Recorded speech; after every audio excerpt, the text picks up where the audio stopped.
এবং আবু বকর সহ যারা এখানে আছে আয়োজক কমিটির সদস্যবৃন্দরা সবাইকে ধন্যবাদ জানাই আয়োজনের জন্য। একটা তরুণ ছাত্র যুবকদেরকে নিয়ে এখানে ইউনাইটেড শ্রীমুরা গঠিত হয়েছে। তার এই ধারাবাহিকতায় আজকে সফল সমাপ্তির পথে প্রথমবারের মতো মিনিবার ফুটবল টুর্নামেন্টের প্রচুর পরিমাণ দর্শক এখানে সমবেত হয়েছেন। পাশাপাশি দুই দলই কক্সবাজার জেলা সহ বিভিন্ন ক্লাবে যারা খেলে থাকেন তারা এখানে উপস্থিত হয়েছেন এবং বিভিন্ন প্রিন্ট মিডিয়ার সাংবাদিকবৃন্দরা এখানে উপস্থিত আছেন। আপনাদেরকে ধন্যবাদ জানাচ্ছি।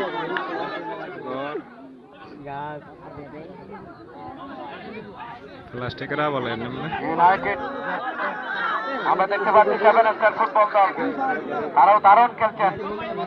কালু যার কারণে আবারও 7 স্টার ফুটবল দল দিয়েছেন 12 নং জার্সিধারী খেলোয়াড়ের উদ্দেশ্যে নুরু থেকে 6 নং জার্সিধারী খেলোয়াড় আমির নিয়ন্ত্রণে রেখেছেন, ব্যাক পাস করেছেন নুরুর উদ্দেশ্যে।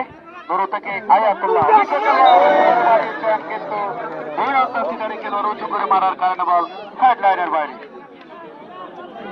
ইতিমধ্যে 1-0 গোলে গিয়ে রয়েছে ক্যারেপশন ফুটবল দল রানা, কিন্তু প্রাণপণ চেষ্টা চালিয়ে যাচ্ছেন সমতায় ফিরে আসার জন্য 7 স্টার ফুটবল দল করগন। কালু 7 আমরা কালুকে দেখতে পেলাম, অভিজ্ঞ খেলোয়াড়, কক্সবাজার জেলায় বিভিন্ন টুর্নামেন্টে অংশগ্রহণ করে থাকেন। কালু আয়াতুল্লাহ সহ